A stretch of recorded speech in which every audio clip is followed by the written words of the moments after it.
എല്ലാ കൂട്ടുകാർക്കും സുപ്രധാന നിയമങ്ങളുടെ രണ്ടാമത്തെ ക്ലാസ്സിലേക്ക് പ്രീവിയസ് ക്വസ്റ്റ്യനിലെ രണ്ടാമത്തെ ക്ലാസ്സിലേക്ക് സ്വാഗതം. നമ്മൾ സുപ്രധാന നിയമങ്ങൾ സിലബസ് കംപ്ലീറ്റ് ചെയ്തു അല്ലേ.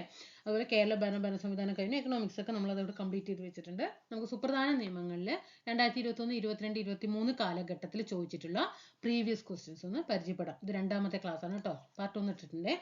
ഒന്നാമത്തെ ക്വസ്റ്റ്യൻ നോക്കിയേ, കുട്ടികളെ ലൈംഗിക അതിക്രമങ്ങളിൽ നിന്നും, ഇത് ഏതാണ് വരിക അല്ലേ, പോക്സോ കേസ് അല്ലേ. കുട്ടികളെ ലൈംഗിക അതിക്രമങ്ങളിൽ നിന്നും സംരക്ഷിക്കുന്നതിനുള്ള പ്രത്യേക നിയമപ്രകാരം സ്പെഷ്യൽ കോർട്ടായിട്ട് നിയോഗിക്കപ്പെട്ടിട്ടുള്ള കോടതി ഏതാന്ന് ചോദിക്കും. താഴെ ഓപ്ഷനൊക്കെ എന്തൊക്കെ ഉണ്ടാവും? സുപ്രീം കോടതി അല്ലേ, മജിസ്ട്രേറ്റ് കോടതി, മുൻസിഫ് കോടതി, സബ് കോടതി എന്നൊക്കെ പറഞ്ഞിട്ട് സെഷൻസ് കോടതി ഒക്കെ പറഞ്ഞിട്ടുണ്ടാകും.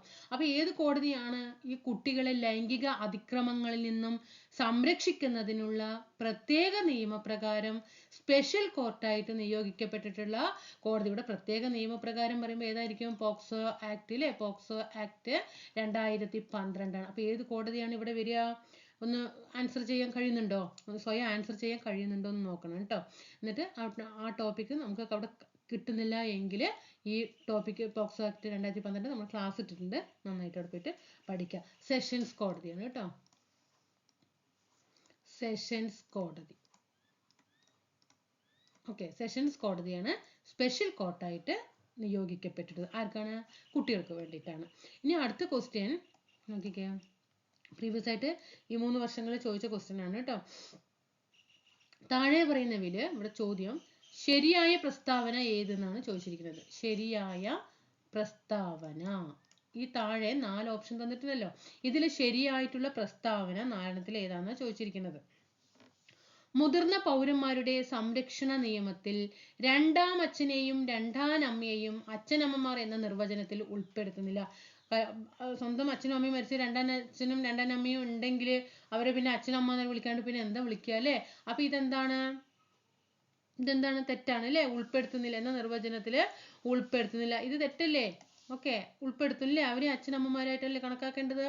മുതിർന്ന പൗരന്മാരുടെ സംരക്ഷണ ചുമതല അവരുടെ മക്കൾക്കും മക്കളുടെ മക്കൾക്കും. ഒരു മുതിർന്ന പൗരനുണ്ടെങ്കിൽ അവരെ ഇവർ മാത്രമാണോ സംരക്ഷിക്കാൻ പറ്റുക? മക്കളും മക്കളുടെ പേരമക്കൾക്കും മാത്രമാണോ സംരക്ഷിക്കാനുള്ള അവകാശം? അല്ല അല്ലേ. അപ്പൊ ഇതും ഇവിടെ തെറ്റാണ്. ഇവിടെ ചോദിച്ചിരിക്കുന്ന പ്രസ്താവന എന്താണ്? ശരിയായിട്ടുള്ള താഴെ തന്നിരിക്കുന്ന ശരിയായ പ്രസ്താവനകൾ തിരഞ്ഞെടുക്കുക എന്ന് പറഞ്ഞിട്ടുണ്ട്. അപ്പൊ ഇവിടെ ഇതും തെറ്റാണ്, ഇതും തെറ്റാണ്. പൗരാവകാശ നിയമപ്രകാരം അസ്പൃശ്യത കാരണമാക്കിയുള്ള മതപരമായ അവശതകൾ നിരോധിക്കുന്നില്ലേ? നിരോധിക്കുന്നുണ്ട് അല്ലേ. മതപരമായിട്ട് ഒരു പൗരന്റെ അവകാശ പ്രകാരം മതപരമായിട്ട് എന്തെങ്കിലുമൊക്കെ വ്യത്യാസം പറ്റുമോ? നടപ്പാക്കാൻ പറ്റുമോ?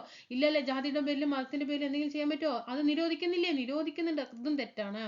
ദേശീയ മനുഷ്യാവകാശ കമ്മീഷനിലെ അംഗങ്ങളെ ശുപാർശ ചെയ്യുന്ന കമ്മിറ്റിയുടെ, നമ്മളെയൊക്കെ PSC ശുപാർശ പറഞ്ഞിട്ട് പഠിപ്പിക്കും അല്ലേ. നമ്മൾ മലയാളത്തിൽ ശുപാർശ എന്നല്ല ശുപാർശ, എന്നിട്ട് അവര് ക്വസ്റ്റ്യൻ പേപ്പറിൽ ശുപാർശ എന്നായിരിക്കും നമുക്ക് ഇട്ടു തരുന്നത്. ദേശീയ മനുഷ്യാവകാശ കമ്മീഷനിലെ അംഗങ്ങളെ ശുപാർശ ചെയ്യുന്ന കമ്മിറ്റിയുടെ തലവൻ രാഷ്ട്രപതിയാണോ? ദേശീയ മനുഷ്യാവകാശ കമ്മീഷൻ നിയമിക്കുന്ന അംഗങ്ങളില് കുറച്ച് കമ്മിറ്റി ഉണ്ട് അല്ലേ. അവിടെ തലവൻ ആരാണ്? പ്രധാനമന്ത്രിയാണ്. അവിടെ പ്രധാനമന്ത്രിയാണ് വരിക. ഓക്കെ, നിയമിക്കുന്നത് ദേശീയ മനുഷ്യാവകാശ കമ്മീഷൻ നിയമിക്കുന്നത് രാഷ്ട്രപതിയാണ്. പക്ഷെ അംഗങ്ങളെയൊക്കെ ശുപാർശ ചെയ്യുന്ന കമ്മിറ്റിയുടെ തലവൻ പ്രധാനമന്ത്രിയാണ്. അപ്പൊ ഇതും തെറ്റാണ്. അപ്പൊ 4ഉം എന്താണ്? എല്ലാം തെറ്റാണ് എന്നുള്ളത് ആൻസർ ആയിട്ട് വരിക.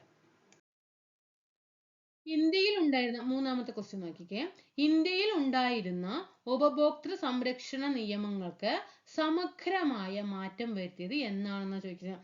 എപ്പോഴായിരുന്നു ദേശീയ ഉപഭോക്തൃ സംരക്ഷണ നിയമം? ക്ലാസ് ഇട്ടിട്ടുണ്ട് കേട്ടോ, ഉപയോഗപ്പെടുത്തണം. 1996 ദേശീയ ഉപഭോക്തൃ സംരക്ഷണ നിയമം നിലവിൽ വന്നത്.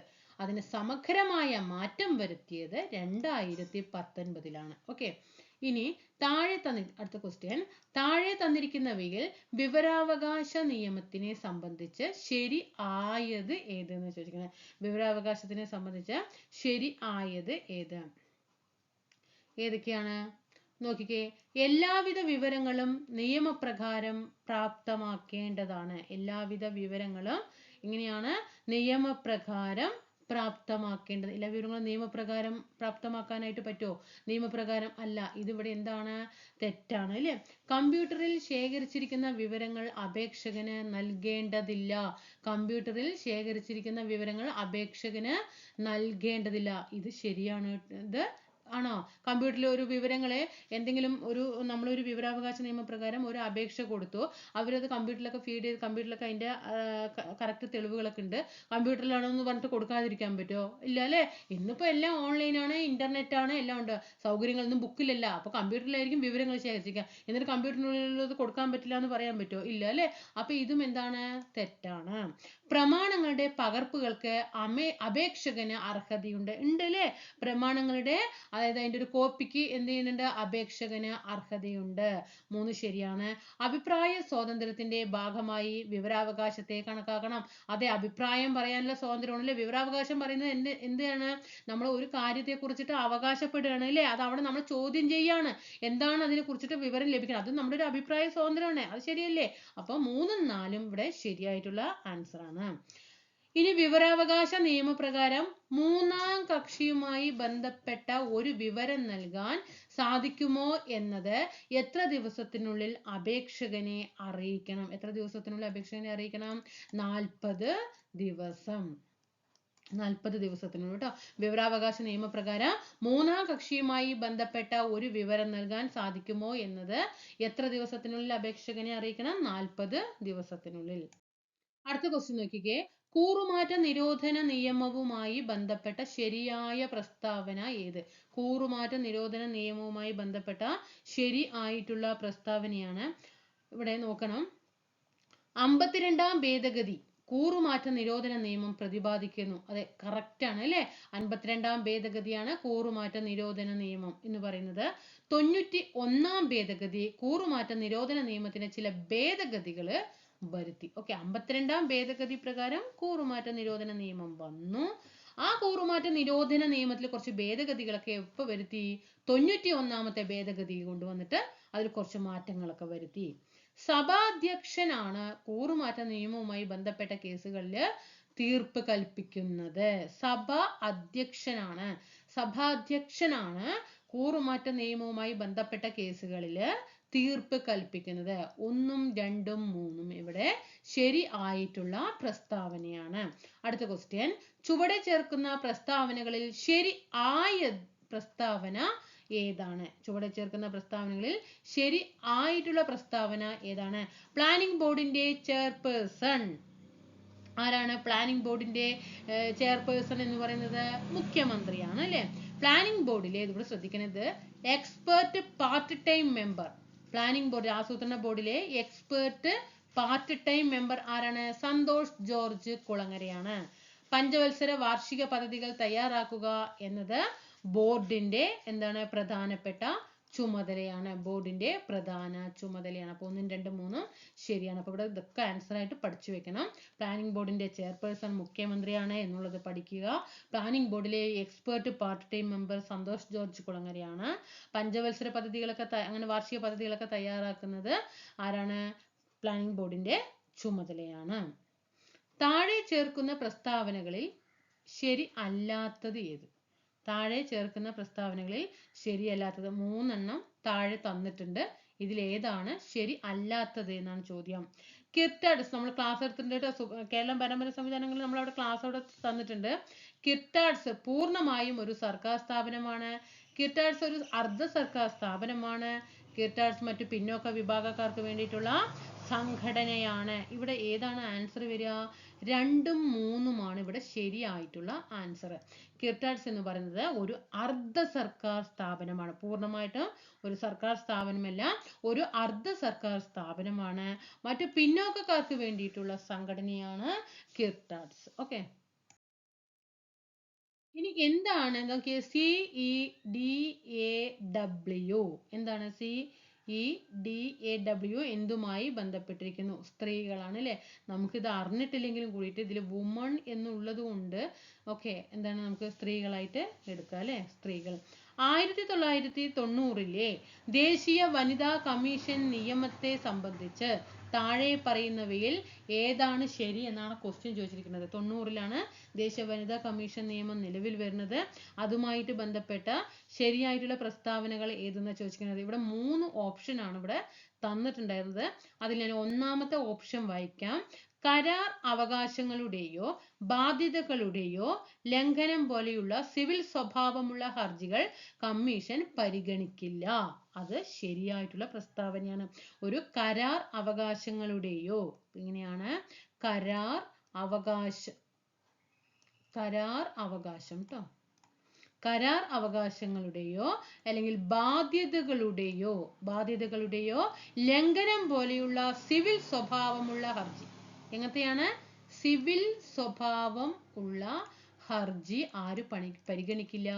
ദേശീയ മനുഷ്യാവകാശ കമ്മീഷൻ പരിഗണിക്കില്ല. രണ്ടാമത്തെ ഓപ്ഷൻ. അപ്പൊ ഇതെന്താണ് ഇവിടെ? ശരിയായിട്ടുള്ള പ്രസ്താവനയാണ്. ഒരു വലിയ സ്ത്രീ സമൂഹത്തെ ബാധിക്കുന്ന പ്രശ്നങ്ങൾ ഉൾപ്പെടുന്ന വ്യവഹാരങ്ങൾക്ക് കമ്മീഷൻ ധനസഹായം നൽകും.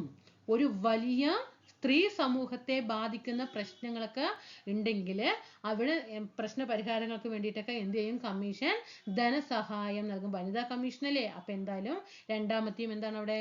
ശരിയായിട്ടുള്ള പ്രസ്താവനയാണ്.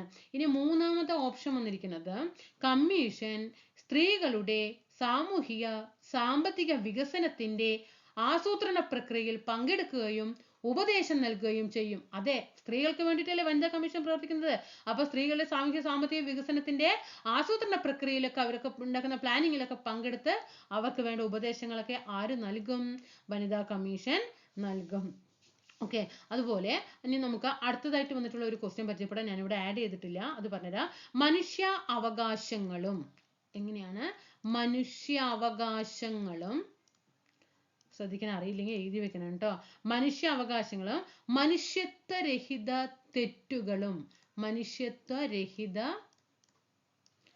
തെറ്റുകളും ഇത് ആരുടെ ബുക്കാണെന്ന് ചോദിച്ചിട്ടിരിക്കുന്നത്. മനുഷ്യ അവകാശങ്ങളും മനുഷ്യത്വരഹിത തെറ്റുകളും എന്ന പുസ്തകം ആരുടേതാണ്? വി ആർ കൃഷ്ണയ്യറുടെ കേട്ടോ. വി ആർ കൃഷ്ണയ്യറുടെ പുസ്തകമാണ് മനുഷ്യ അവകാശങ്ങളും മനുഷ്യത്വരഹിത തെറ്റുകളും. അടുത്തതായിട്ട് ഒരു ക്വസ്റ്റ്യൻ ഉപഭോക്തൃ സംരക്ഷണ നിയമത്തിൽ ചോദിച്ച ക്വസ്റ്റ്യൻ എങ്ങനെയാണെന്നറിയോ? 2019 എങ്ങനെയാണ്? 2019 ഉപഭോക്തൃ സംരക്ഷണ നിയമപ്രകാരം പറഞ്ഞിരിക്കുന്നതിൽ താഴെ കുറച്ച് ഓപ്ഷൻ തന്നിട്ടുണ്ട്. അതിൽ ആ ഉപഭോക്തൃ അവകാശം അല്ലാത്തത് ഏത് എന്നാണ് ചോദിച്ചിരിക്കുന്നത്. താഴെ 4 കാര്യങ്ങൾ തന്നിട്ടുണ്ടായിരുന്നു. അതിൽ 2019 ഉപഭോക്തൃ സംരക്ഷണ നിയമപ്രകാരം ഉപഭോക്തൃ അവകാശം അല്ലാത്തത് ഏത് എന്ന് ചോദിച്ചിരിക്കുന്നത്. അതില് ഒന്നാമത്തെ ആൻസർ ആയിട്ട് തന്നത് ഉപഭോക്താവിന്റെ താല്പര്യങ്ങൾക്ക് ഉചിതമായ വേദികളിൽ അർഹമായ പരിഗണന ലഭിക്കുമെന്ന് ഉറപ്പ് നൽകി. അത് ശരിയായിട്ടുള്ള പ്രസ്താവനയാണ് അല്ലെ? 1 എന്ന് പറയുന്നത് ശരിയായിട്ടുള്ളതാണ്. കാരണം എന്താണ്? ഉപഭോക്താവ് അല്ലെ? ഒരു ഉപഭോക്താവാണ് അവിടെ മെയിൻ ആയിട്ട് വരുന്നത്. അദ്ദേഹത്തിന്റെ താല്പര്യങ്ങൾക്ക് എന്താണ്? അദ്ദേഹം ഏത് മേഖലയിലാണെങ്കിലും ആ ഉപഭോക്താവിന്റെ താല്പര്യങ്ങൾക്ക് ഉചിതമായ വേദികളിൽ അർഹമായ പരിഗണന അദ്ദേഹത്തിന് ലഭിക്കും. ഓക്കെ, അർഹമായ പരിഗണന ലഭിക്കും. അപ്പൊ അതിനു വേണ്ടിയിട്ടാണല്ലോ നിയമങ്ങൾ കൊണ്ടുവരുന്നത് അല്ലേ? പിന്നെ അപ്പൊ ഒന്നാമത്തെ എന്താണ്? ശരിയായിട്ടുള്ളതാണ്. രണ്ടാമത് പറഞ്ഞിരിക്കുന്നത് നിയന്ത്രിത വ്യാപാര സമ്പ്രദായങ്ങൾക്കെതിരെ പരിഹാരം തേടാനുള്ള അവകാശം. അതായത് വ്യാപാരങ്ങളുടെ മേല് നിയന്ത്രണം ഏർപ്പെടുത്തിയാൽ അതിനെതിരെ പരിഹാരം തേടാനുള്ള അവകാശം ഉപഭോക്തൃ സംരക്ഷണ നിയമപ്രകാരം ഉണ്ട്. ശരിയാണ് അല്ലെ? ഒരു വ്യാപാര കച്ചവടങ്ങളൊക്കെ നടത്തുമ്പോൾ അതിൽ ഒരുപാട് നിയന്ത്രണങ്ങൾ കൊണ്ടുവന്നിട്ടുണ്ടെങ്കിൽ എന്താണ്? ഇവർ വിചാരിച്ച രീതിയിൽ കച്ചവടം എക്സ്പോർട്ട് ചെയ്യാനോ ഇമ്പോർട്ട് ചെയ്യാനോ ഒന്നും നടക്കില്ല അല്ലെ? അപ്പൊ വ്യാപാരത്തിന് എന്ത് ചെയ്യണം? ഒരുപാട് നിയന്ത്രണങ്ങൾ ഏർപ്പെടുത്താൻ പാടില്ല. അങ്ങനെ നിയന്ത്രണങ്ങൾ ഏർപ്പെടുത്തിയിട്ടുണ്ടെങ്കിൽ എന്ത് ചെയ്യാം? ഇവർക്ക് അതിന് പരിഹാരം തേടാനുള്ള അവകാശമുണ്ട്. അതും അപ്പൊ എന്താണ്? ശരിയായിട്ടുള്ള പ്രസ്താവനയാണ്. അടുത്ത ഓപ്ഷൻ വന്നിരിക്കുന്നത് ഉപഭോക്തൃ അവബോധത്തിനുള്ള അവകാശം. 3 എന്താണ്? ഉപഭോക്തൃ അവബോധത്തിനുള്ള അവകാശം. അവബോധം എന്താണ്? ഉപഭോക്തൃത്തെ കുറിച്ചിട്ട് നല്ല രീതിയിൽ അറിവ് സമ്പാദിക്കാനുള്ള അവകാശം ആർക്കുണ്ട്? ഒരു ഉപഭോക്തൃ സംരക്ഷണ നിയമപ്രകാരം ഒരു ഉപഭോക്താവിന് ഉണ്ട്. അതും ശരിയാണ്. 4ാമത്തെ ഓപ്ഷൻ വന്നിരിക്കുന്നത് ഇവിടെ ക്വസ്റ്റ്യൻ എന്താണ്? അവകാശം അല്ലാത്തത് ഏത് എന്നാണ് ചോദിക്കുന്നത്. സാധ്യമാകുന്നിടത്തെല്ലാം വിവിധ തരം ചരക്കുകളിലേക്കോ ഉൽപ്പന്നങ്ങളിലേക്കോ സേവനങ്ങളിലേക്കോ ഏറ്റവും കുറഞ്ഞ വിലയിൽ പ്രവേശനം ഉറപ്പാക്കാനുള്ള അവകാശം. അതൊരിക്കലും അംഗീകരിച്ചു കൊടുക്കാൻ പറ്റില്ല അല്ലെ. ഏറ്റവും കുറഞ്ഞ വിലയിൽ പ്രവേശനം ഉറപ്പാക്കുക. എവിടെ? വിവിധ തരം ചരക്കുകളിലേക്കോ ഉൽപ്പന്നങ്ങളിലേക്കോ സേവനങ്ങളിലേക്കോ ഒക്കെ. അതിനൊക്കെ ഒരു കൃത്യമായിട്ട് തീരുമാനങ്ങൾ അവിടെ നിശ്ചയിച്ചിട്ടുണ്ടാവും അല്ലേ. ഓരോ വില നിലവാരം. ഇപ്പൊ നമ്മളൊരു കമ്പോള നിലവാരം ഇറക്കുന്നുണ്ട്, അന്നന്ന് ഇറക്കുന്നുണ്ട് അല്ലേ. ആ കമ്പോള നിലവാരത്തിനനുസരിച്ചിട്ടല്ലേ പോകാൻ പറ്റുള്ളൂ. അതോ ഉപഭോക്തൃ നിയമം ഉണ്ട് എന്ന് പറഞ്ഞുകൊണ്ട് എനിക്ക് ഇത്ര വില താഴ്ന്ന വില തരണം അല്ലെങ്കിൽ ഇത്ര പറയാൻ പറ്റുമോ? പറയാൻ പറ്റില്ല അല്ലെ. അപ്പോൾ ഏറ്റവും കുറഞ്ഞ വിലയിൽ പ്രവേശനം ഉറപ്പാക്കാനുള്ള അവകാശമൊന്നും ഉപഭോക്തൃ സംരക്ഷണ നിയമം 2019 നൽകുന്നില്ല. ഓക്കെ. ഇനി അടുത്തതായിട്ട് ഒരു ക്വസ്റ്റ്യൻ വന്നത്, ഈ ട്രാൻസ്ജെൻഡർ വ്യക്തികളുണ്ടല്ലോ, അവർക്ക് ദേശീയ കൗൺസിലിന്റെ പ്രവർത്തനം, ട്രാൻസ്ജെൻഡർ വ്യക്തികൾക്കായിട്ടുള്ള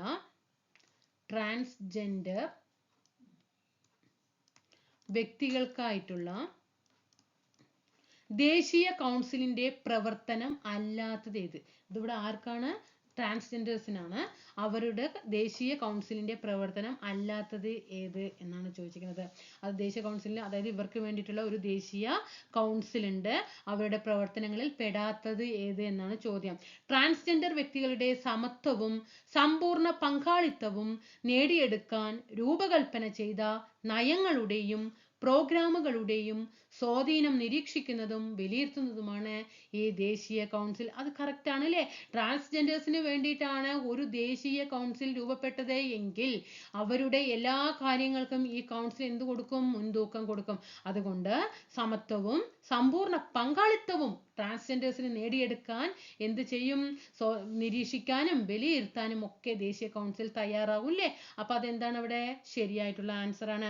ട്രാൻസ്ജെൻഡർ വ്യക്തികളുടെ പരാതികൾ പരിഹരിക്കുക, അതും എന്താണ്? ശരിയായിട്ടുള്ള പ്രസ്താവനയാണ്. പിന്നെ ദേശീയ കൗൺസിലിന്റെ പ്രവർത്തനം ഇവിടെ എന്താണ്? അല്ലാത്തത് ഏതെന്നാണ് ചോദിച്ചിരിക്കുന്നത്. ഇവിടെ അല്ലാത്തതായിട്ട് വന്നിരിക്കുന്ന ആൻസർ, ഒരു ട്രാൻസ്ജെൻഡർ വ്യക്തി ലിംഗഭേദം, അവർ എങ്ങനെയാണ് ഒരു ശസ്ത്രക്രിയ ചെയ്തിട്ടാണ് ലിംഗഭേദത്തിൽ മാറ്റം വരുത്തുന്നത് അല്ലേ. ഈ ദേശീയ കൗൺസിലുകാർക്ക് എന്താ ഇങ്ങനെ ശസ്ത്രക്രിയക്ക് ഇവർ വിധേയമായിട്ടുണ്ട് എങ്കിൽ അതിനുള്ള തിരിച്ചറിയൽ സർട്ടിഫിക്കറ്റ് നൽകുന്നുണ്ട്. ദേശീയ കൗൺസിൽ സർട്ടിഫിക്കറ്റ് നൽകുന്നുണ്ടോ? ഇല്ല. അതായത് ഇപ്പൊ ഇവർ ലിംഗഭേദം മാറ്റിയിട്ടാണ് എന്ത് ചെയ്യുക? ശസ്ത്രക്രിയ ചെയ്തിട്ട് ഇവർ ആ വ്യക്തിത്വം മാറുന്നത് അല്ലേ. അതിന് സർട്ടിഫിക്കറ്റ് നൽകുന്നുണ്ടോ എന്നാണ് ചോദിക്കുന്നത്. ഇല്ല, ദേശീയ കൗൺസിലൊന്നും എന്ത് ചെയ്യുന്നില്ല, അത് ദേശീയ കൗൺസിലിന്റെ ഉത്തരവാദിത്തത്തിൽ പെടുന്നതൊന്നും അല്ല സർട്ടിഫിക്കറ്റ് നൽകുന്നത്. അടുത്ത ക്വസ്റ്റ്യൻ വന്നിരിക്കുന്നത് 2012 പോക്സോ നിയമത്തെ പറ്റി താഴെ പറയുന്നവയിൽ ഏതാണ് ശരി?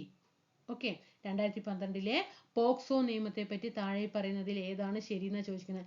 ഒന്നാമത്തെ ഓപ്ഷൻ വന്നത് 1973 ക്രിമിനൽ നിയമത്തിലെ സെക്ഷൻ 164 പ്രകാരമാണ് നടപടിക്രമം. അതായത് 2012 പോക്സോ നിയമപ്രകാരം ഈ കുട്ടികളായിട്ട് ബന്ധപ്പെട്ടതാണ് അല്ലേ. അതില് ഈ നിയമങ്ങളിലൊക്കെ ഈ 2012 പോക്സോ നിയമത്തിലൊക്കെ ഉൾപ്പെടുത്തിയിരിക്കുന്ന ഏതാണ്? 1973 ക്രിമിനൽ നിയമത്തിൽ നിന്നാണ് കാര്യങ്ങൾ എടുത്തിരിക്കുന്നത്. 1973 ക്രിമിനൽ സെക്ഷൻ ഏതാണ്? 164 പ്രകാരമാണ് 2012 പോക്സോ നിയമങ്ങളെ എന്ത് ചെയ്യുന്നത്? നടപടിക്രമങ്ങൾ നടക്കുന്നത്. രണ്ടാമത്തെ ഓപ്ഷൻ, കുട്ടിയുടെ രക്ഷിതാവിന്റെയോ കുട്ടിക്ക് വിശ്വാസമുള്ള മറ്റേതെങ്കിലും വ്യക്തിയുടെയോ സാന്നിധ്യത്തില് വൈദ്യപരിശോധന നടത്തും. ശരിയാണല്ലേ. ഒന്നുമില്ലെങ്കിൽ കുട്ടിയുടെ പാരന്റ്സ്, അല്ലെങ്കിൽ കുട്ടിക്ക് വിശ്വാസമുള്ള ആരെങ്കിലും ആയിരിക്കണം. ചിലപ്പോൾ ഒരു അധ്യാപകരായിരിക്കാം, അല്ലെങ്കിൽ അടുത്ത വീട്ടിലേക്കാൾ ബന്ധം അടുത്ത വീട്ടിലുള്ളവരോട് ചിലവർക്ക് ഉണ്ടാവും അല്ലേ. അങ്ങനെ അവരുമായിട്ട് എന്ത് ചെയ്യാം? വൈദ്യപരിശോധന നടത്താം. ഇതൊക്കെ നമ്മൾ ക്ലാസ്സിൽ പറഞ്ഞിട്ടുള്ള കാര്യമാണ്. പിന്നെ മാതാപിതാക്കളുടെയോ കുട്ടിക്ക് വിശ്വാസമുള്ള മറ്റേതെങ്കിലും വ്യക്തിയുടെയോ അഭാവത്തിൽ, ഇവരൊന്നും ഇല്ല എങ്കിൽ മെഡിക്കൽ സ്ഥാപനത്തിന്റെ തലവൻ നാമനിർദ്ദേശം ചെയ്യുന്ന ഒരു സ്ത്രീയുടെ സാന്നിധ്യത്തിൽ വൈദ്യപരിശോധന നടത്താം. അവിടെ മറ്റൊരു സ്ത്രീയെ കാണിക്കേണ്ടത് ആരാണ്? മെഡിക്കൽ സ്ഥാപനത്തിന്റെ തലവനായിരിക്കണം ഒരു സ്ത്രീയുടെ സാന്നിധ്യത്തിൽ വൈദ്യപരിശോധന നടത്തേണ്ടത്. ഓക്കെ ആണല്ലോ, ഇത് മനസ്സിലായല്ലോ. ഇനി വിവരാവകാശ നിയമത്തിന്റെ 2005 ഏത് വകുപ്പാണ് വിവരത്തിന്റെ വെളിപ്പെടുത്തലിൽ നിന്നും ഒഴിവാക്കുന്നത് എന്ന് പറഞ്ഞാൽ നമ്മൾ കുറേ സ്ഥാപനങ്ങളുണ്ട് അല്ലേ, വിവരാവകാശ നിയമപ്രകാരം ആ സ്ഥാപനങ്ങളുടെ വിവരങ്ങളൊന്നും പുറത്തു കൊടുക്കാൻ പാടില്ല അല്ലെ, അങ്ങനെ കുറേ സ്ഥാപനങ്ങൾ പറഞ്ഞിട്ടുണ്ട്. അത് ഏത് വകുപ്പിലാണെന്നാണ് ചോദിച്ചിരിക്കുന്നത്? സെക്ഷൻ 8 കേട്ടോ. സെക്ഷൻ 8 ഇമ്പോർട്ടന്റ് ആണ്, പഠിച്ചിരിക്കണം. സെക്ഷൻ 8 വിവരാവകാശ നിയമത്തിലെ സെക്ഷൻ 8 പറയുന്നത് എന്താണ്? വിവരാവകാശ നിയമത്തിന്റെ 2005 ഏത് വകുപ്പാണ് വിവരാവകാശത്തിന്റെ വെളിപ്പെടുത്തലിൽ നിന്നും ഒഴിവാക്കാൻ നിർദ്ദേശിക്കുന്നത്? സെക്ഷൻ 8 ഇനി കുട്ടികൾക്കെതിരായിട്ടുള്ള ലൈംഗിക കുറ്റകൃത്യങ്ങൾ നിന്നുള്ള സംരക്ഷണ നിയമം 2012, അതായത് 2012 പോക്സോ ആക്ട് പ്രകാരം ഒരു കുറ്റകൃത്യം ഒരു കുട്ടിക്കെതിരെ ചെയ്തിട്ടുണ്ട് എന്ന് പോലീസിന് ബോധ്യപ്പെട്ടാൽ അയാൾ എത്ര സമയത്തിനുള്ളിൽ ശിശുക്ഷേമ സമിതിയിൽ റിപ്പോർട്ട് ചെയ്യണം? 24 മണിക്കൂറിനുള്ളിൽ തന്നെ എന്ത് ചെയ്യണം? റിപ്പോർട്ട് ചെയ്തിരിക്കണം. 2005 അടുത്ത ക്വസ്റ്റ്യൻ വന്നിരിക്കുന്നത് 2005 ഗാർഹിക പീഡന നിയമം അല്ലെ, ഗാർഹിക പീഡന നിരോധന നിയമം അനുസരിച്ച് താഴെ പറയുന്നവയിൽ ഏതാണ് ശരി എന്നാണ് ചോദിച്ചിരിക്കുന്നത്. ഒന്നാമത്തെ ഓപ്ഷൻ, ഗാർഹിക ബന്ധത്തിൽ എപ്പോഴെങ്കിലും ഒരു കുടുംബത്തിൽ ഒരുമിച്ച് താമസിക്കുന്നു അല്ലെങ്കിൽ ജീവിച്ചിരിക്കുന്ന രണ്ട് വ്യക്തികൾ തമ്മിലുള്ള വിവാഹ സ്വഭാവത്തിലുള്ള ബന്ധം ഉൾപ്പെടുന്നു. അതെന്താണ്? ശരിയായിട്ടുള്ള പ്രസ്താവനയാണ്. എന്താ പറഞ്ഞിരിക്കുന്നത്? ഗാർഹിക ബന്ധത്തില് എപ്പോഴെങ്കിലും ഒരു കുടുംബത്തിൽ ഒരുമിച്ച് താമസിക്കുന്ന എന്താണ് അല്ലെങ്കിൽ ജീവിച്ചിരിക്കുന്ന രണ്ട് വ്യക്തികൾ തമ്മിലുള്ള വിവാഹ സ്വഭാവത്തിലുള്ള ബന്ധം ഉൾപ്പെടുന്നു. അതായത് ഒരു വീട്ടിന്റെ ഉള്ളിൽ തന്നെ കണ്ടിട്ടില്ലേ ചില ഭാഗങ്ങളിലൊക്കെ നടക്കുന്നില്ലേ, ചിലപ്പോൾ രക്തബന്ധങ്ങളായിരിക്കാം, എന്നിട്ട് അവരെ തമ്മിൽ എന്ത് ചെയ്യും? വിവാഹം കഴിക്കുക, അല്ലെങ്കിൽ അതൊന്ന്, പിന്നെ വീട്ടിനുള്ളിൽ തന്നെ പല പീഡനങ്ങളെ ഏറ്റുവാങ്ങേണ്ട അവസ്ഥ, അതൊക്കെ എന്താണ്? ഗാർഹിക പീഡന നിരോധന നിയമത്തിൽ പെടുന്നതാണോ എന്നാണ് ചോദ്യം വന്നിരിക്കുന്നത്. അതെന്താണ്? ശരിയായിട്ടുള്ള ഗാർഹിക പീഡനത്തിൽ വരുന്നതല്ലേ? ആണ്. ഗാർഹിക പീഡനത്തിൽ ഏതെങ്കിലും ഒരു വ്യക്തിക്ക് ശാരീരിക വേദന ഉണ്ടാകുന്ന വിധത്തിൽ ആവർത്തിച്ചിട്ടുള്ള പീഡനങ്ങൾ ഉൾപ്പെടുന്നു. അപ്പോൾ മാനസികമായിട്ട് മാത്രമല്ല ശാരീരികമായിട്ടും പീഡനം ഉണ്ടാകുന്ന തുടർച്ചയായിട്ട് ഒരു വ്യക്തിക്ക് ഒരു വീട്ടിൽ ഉണ്ടാകുന്നുണ്ട് എങ്കിൽ അതും എന്താണ്? ഗാർഹിക പീഡന നിയമത്തിൽ വരുന്നതാണത്. അത് ശരിയാണോ എന്നാ ചോദിക്കുന്നത്? ശരിയാണല്ലോ, അതൊക്കെ നമുക്ക് കോമൺ സെൻസ് കൊണ്ട് അറിയാൻ കഴിയുന്നുള്ളൂ. പീഡിതയായ ഭാര്യയോ അല്ലെങ്കിൽ സ്ത്രീയോ അല്ലെങ്കിൽ ഭർത്താവിന്റെയോ പുരുഷ പങ്കാളിയുടെയോ ബന്ധുവിനെതിരെ പരാതി നൽകാം. അതും ശരിയായിട്ടുള്ള ആൻസർ ആണ്. ഇതൊക്കെയാണ് ഓരോരോ മേഖലയിൽ നിന്നും ക്വസ്റ്റ്യൻ വന്നിരിക്കുന്നത്, ശ്രദ്ധിച്ചല്ലോ.